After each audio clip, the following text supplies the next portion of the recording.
जा रहा है। लोग क्या चाह रहे हैं कि पढ़ाई ना करें, अगर हमें पेट ही पालना है तो फिर पढ़ाई ना करें। वो तो एक अंगूठा लगाने वाला व्यक्ति भी अपनी दिनचर्या को चला सकता है, फिर भी तो हम कमा ही सकते हैं ना। लेकिन वो सम्मान जो पढ़ लिख कर इंसान कमाता है ना, उस सम्मान का स्वाद अलग ही होता है, उसको ऐसे कोई नहीं पा सकता। पेट तो कोई भी चला लेगा, एक जानवर भी कहीं भी किसी भी दरवाजे पर खड़ा हो जाएगा ना, एक टुकड़े रोटी पा लेगा, उसके लिए बहुत है। लेकिन हमें वो नहीं चाहिए, हमें सम्मान से चाहिए, जो भी चाहिए अधिकार से चाहिए, लीगल वे में चाहिए। और अगर यही मतलब आप लोग वोट देंगे ना, इस बार जब वोट दीजिएगा ना, बहुत सोच समझ के दीजिएगा भाई और बहनों, सच बता रही हूँ मैं, लालच में नहीं। हम किसी को अगर जानते भी नहीं, अगर वो हमारे अधिकारों के लिए कर रहे हैं ना, अगर यहाँ पर कोई भी एंटी पार्टी का व्यक्ति भी अगर यहाँ जुड़ के बैठता है ना, तो हमारे लिए सर्वांग, भले हम ना जीत पाते, लेकिन हमारे लिए वो एक क्षण था ना कि वो यहाँ पर हमारे साथ बैठा वो व्यक्ति, वो हमारे लिए बहुत होता, क्योंकि उस मुश्किल घड़ी में वो हमारा साथ दे रहा है, जब कोई सुन भी नहीं रहा है। कोई भी एंटी पार्टी के लोग अगर हमसे आके हालचाल पूछे ना, हमारे लिए बहुत है वो। हम अपने लिए देख रहे, मतलब ये हमारे खुद के लिए लड़ाई नहीं, हम तो अपने भाई बहनों उनके लिए भी लड़ रहे हैं जो यहाँ पर शामिल भी नहीं है, जो हमें सुन रहे हैं, हम उनके अधिकारों के लिए भी लड़ रहे हैं। तो हमें ऐसे पढ़ी लिखी सरकार चाहिए जो किसी के लिए सोचे या ना सोचे, लेकिन देश के युवाओं के लिए जरूर सोचे, जो आने वाली पीढ़ी को भी सिक्योर कर सके। उन्हें पता होना चाहिए कि शिक्षा क्या चीज होती है, एक शिक्षित व्यक्ति का जीवन कैसा होता है, वो हमें पता होना चाहिए। तो देश तो कैसे भी चल जाएगा।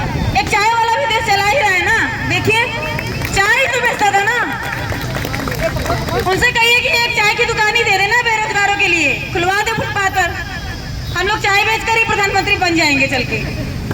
क्या जरूरत है फिर पढ़ाई की, बताइए। योगी जी मंदिर में जो बैठे थे, वहां पर पुजारी थे, वो भी देश को चला ही रहे कहीं ना कहीं से।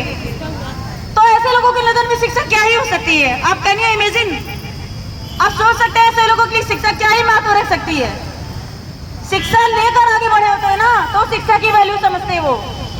खुद के बच्चे भी जो है कहाँ जाके पढ़ रहे हैं, अपने देश से उनको कोई लेना देना ही नहीं है। जितना पैसा वो जाके इधर उधर की यात्रा में पैसा खर्च कर रहे हैं ना, एक फैक्ट्री बना दे तो बेचारे कितने बेरोजगारों को रोजगार मिल जाएगा। लेकिन नहीं, उन्हें फुर्सत कहाँ है, उन्हें फुर्सत नहीं है, उन्हें बस अपनी दिखती है।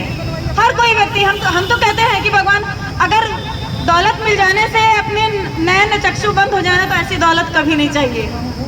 उतना ही देना जितने में हम अपने और अपने से जुड़े जरूरतमंद लोगों को पहचान सके, उतनी ही दौलत चाहिए हमें, जरूरत से ज्यादा नहीं चाहिए, जिससे हम अपने खुद को ही ना पहचाने और एकदम 10 सर वाले रावण जैसे हो जाए, बिल्कुल कुछ किसी को नहीं जान रहे हैं।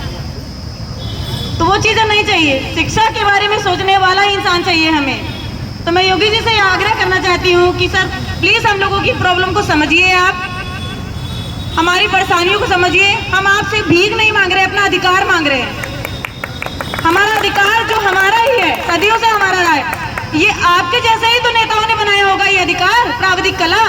आप कह रहे हैं कि प्राविधिक कला का टीचर जाके मैथ्स पढ़ाता है, हिंदी पढ़ाता है, इंग्लिश पढ़ाता है। अरे भाई, आप वो दिन कैसे भूल गए जब एक सरकारी टीचर जाके क्लास में स्वेटर बुन रहा है, चाय पी रहा है, तब आपके नैन कहाँ थे? उस समय उस टीचर को क्यों नहीं निकाल दिया गया? वो तो शिक्षा के दायरे में भी नहीं आता है। सुना होगा ना, हम लोग में से कई लोग होंगे पहले के, हमें लगता है कि ज्यादातर लोग ऐसे होंगे जो प्राथमिक शिक्षा से पढ़ के ही आगे बढ़े होंगे। सीबीएसई से मुझे नहीं लगता कि ज्यादा लोग होंगे। हम लोग खुद देखते हैं हमारी टीचर बैठ के क्या करती थी।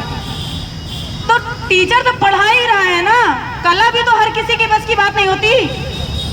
होता है क्या कलाकार? हर किसी के अंदर कलाकार होता है, लेकिन कला का नजरिया अलग होता है, उसका रूप अलग होता है। यह नहीं कि वो सिर्फ चित्र बनाने के लिए ही। कलाकार तो हर कोई होता है, कोई वाणी में होता है, कोई नृत्य में होता है ना। तो वो तो समझने के ऊपर है ना। आपने इतनी बड़ी बात, ये तो बहुत अच्छी बात है कि टीचर कम से कम इतना मल्टी टैलेंटेड है कि एक सब्जेक्ट का टीचर हो कितना सब्जेक्ट पढ़ा रहा है, तो ये तो प्लस पॉइंट होना चाहिए। आपने इतने अच्छे मुद्दे को इतना घटिया कैसे बना दिया कि प्राविधिक कला के टीचर की अब जरूरत ही नहीं है। जब जरूरत नहीं थी तो फिर ये नियम क्यों बनाया गया था? तब उस समय आपके नयन चक्षु कहाँ गए थे? फिर क्यों नहीं आपने सोचा? इतने लोगों को अधिकारों का हनन करने का अधिकार आपको किसने दिया? आप एक कुर्सी पर बैठ गए हैं तो आप कुछ भी मनमानी करेंगे, ये मनमानी हम नहीं चलने देंगे, कभी नहीं चलने देंगे। अगर कोशिश पड़ी तो ये प्रयागराज का मेला लखनऊ तक जाएगा। आप तैयार रहिए, हम उड़ान भरने के लिए तैयार हैं, तत्पर हैं हर वक्त। जय हिंद, जय भारत।